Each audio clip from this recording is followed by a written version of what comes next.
दोस्तों अब बनिए समग्र प्रदेश के मेंबर। आप नीचे ज्वाइनिंग बटन पर क्लिक करके हमारी मेंबरशिप ले सकते हैं, जिससे आप हमारे चैनल पर आने वाली सबसे इंटरेस्टिंग वीडियोस को सबसे पहले देख पाएंगे। आप हमारे चैनल को सब्सक्राइब भी कर सकते हैं, लाइक कर सकते हैं और शेयर कर सकते हैं। और याद रखिए, बेल आइकॉन दबाना बिल्कुल मत भूलें, जिससे हमारे चैनल पर आने वाले वीडियोस को आप सबसे पहले देख पाएंगे।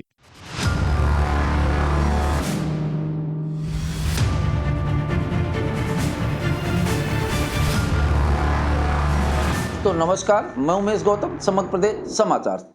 आइए आज बात करते हैं उस मध्य प्रदेश की जिसे टाइगर स्टेट के रूप में जाना जाता था। टाइगर स्टेट, वुल्फ स्टेट और भारत का हृदय स्थल के नाम से भी जाना जाता था मध्य प्रदेश।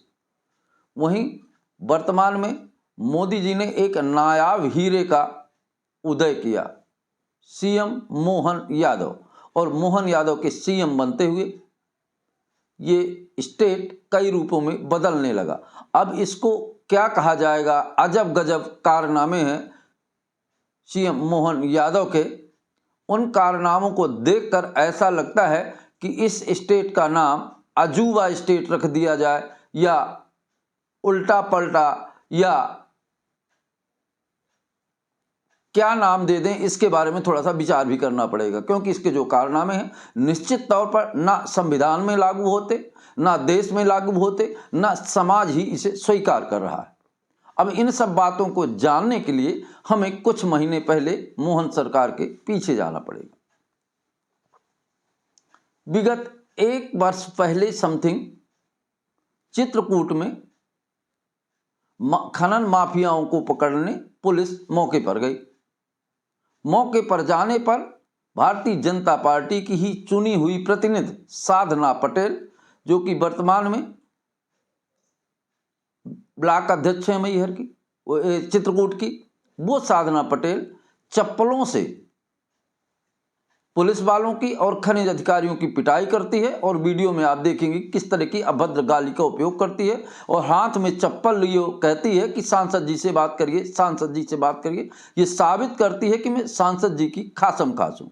अब आपको बता दें कि साधना की पटेल की उम्र कोई ज़्यादा नहीं है, बिल्कुल 20, 21, 22, 23 साल की लड़की है। अब ये युवा लड़की, युवा नेता कहें तो ये जूतों चप्पलों से मारती है।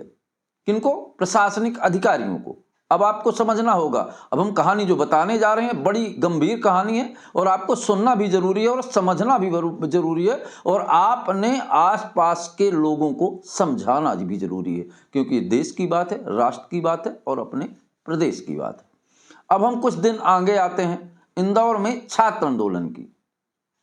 इंदौर में कुछ छात्रों ने आंदोलन किया। अब आंदोलन किस लिए की, ये भी जानना जरूरी है। छात्रों ने आंदोलन किया कि आपके यहाँ पेपर लीक क्यों होते हैं, हमारे सरकार वैकेंसियां क्यों नहीं निकालती है।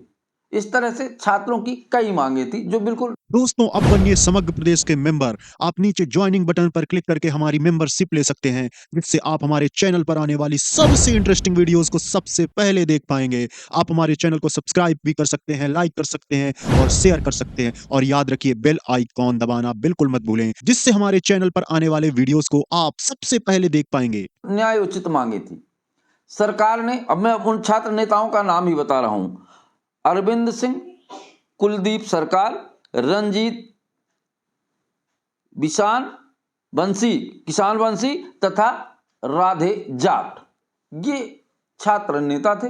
इन छात्र नेताओं ने आंदोलन किया। इनके साथ सीएम मोहन यादव ने आकर वार्ता भी, और वार्ता करने के बाद कहा कि आपकी मांगे पूरी की जाएंगी, 500 से 1000 वैकेंसियां निकाली जाएंगी। खूब वाही लूटी, इन लोगों के साथ घंटों बैठकर वार्ता की।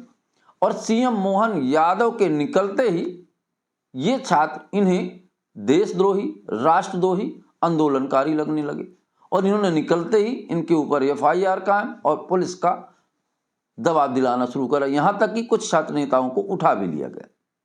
अब ये छात्र नेता अपने हितों की बात, देश के बात और राष्ट्र हित की बात कर रहे थे, और छात्रों की बात कर रहे, तो ये इन्हें, मोहन यादव को, देशद्रोही दिखने लगे। अब आप समझ सकते हैं कि हमारे चाणक्य ने कहा था कि जब जब शिक्षक और छात्र, अगर पूरा देश शिक्षित हो जाएगा तो अत्याचार होना अपने आप बंद हो जाएगा। अब आपको बता दें कि जब सरकार ने 500 वैकेंसियों का वादा किया था और वो 500 वैकेंसी नहीं निकाल पाई, कौन? सीएम मोहन यादव की सरकार।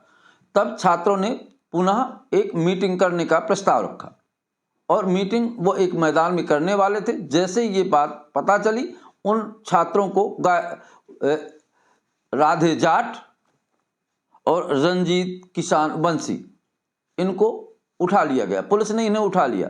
जब इनके घर के परिजन इस बात का पता लगाते हैं कि ये लोग कहाँ गए, तो पुलिस कहती है हमें नहीं पता। अब आप सोच लीजिए, जैसा राजा वैसी प्रजा। यही पुलिस, जिस पुलिस को साधना पटेल जूतों से पीटती है, वही पुलिस यहां छात्र आंदोलन में छात्रों के साथ सरासर झूठ बोलती। कितना शर्मनाक है।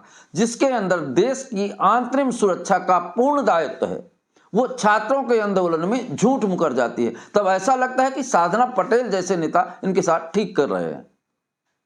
अब हम आपको आगे बताते हैं।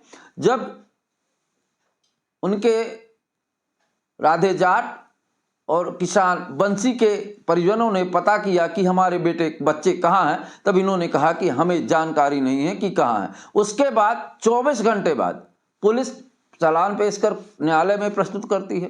तब ये पता चलता है कि ये पुलिस की कस्टडी में थे और पुलिस इनके रात भर क्या बर्बरतापूर्ण व्यवहार किया, ये तो पुलिस बता सकती है।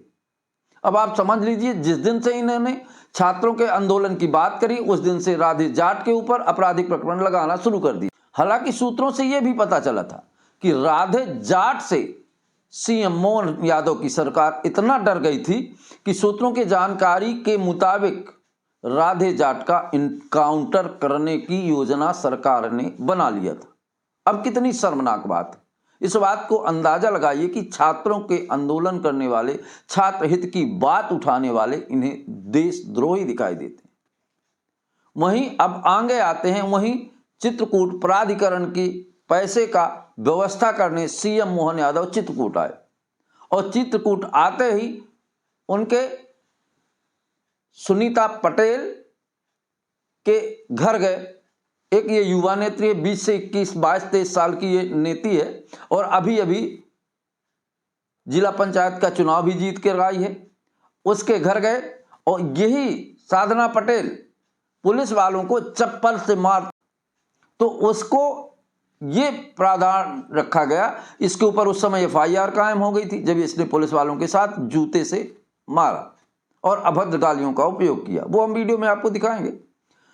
उसके बाद सरकार की मंशा अनुसार ये निर्णय लिया जा रहा है कि ये लोकहित को देखते हुए साधना पटेल के सारे मुकदमे वापस किए जाते हैं। अब आप समझ सकते हैं कि सीएम मोहन यादव किस नीति के तहत एक छात्र आंदोलन को देशद्रोही साबित करने में लगे हैं।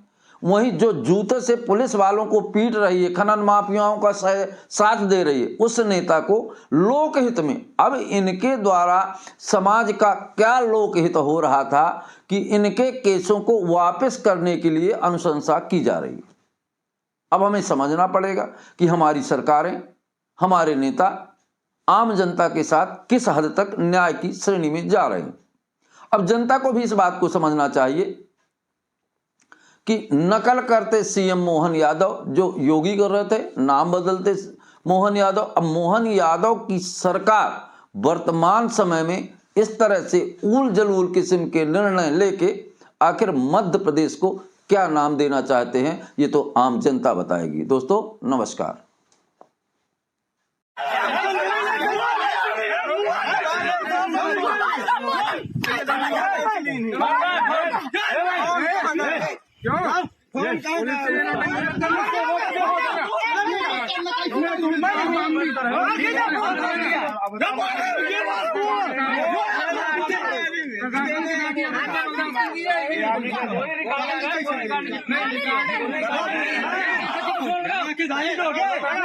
चलो थाने, भाई कार्रवाई होगी। चलो थाने, मैं क्या पूछ रहा हूँ।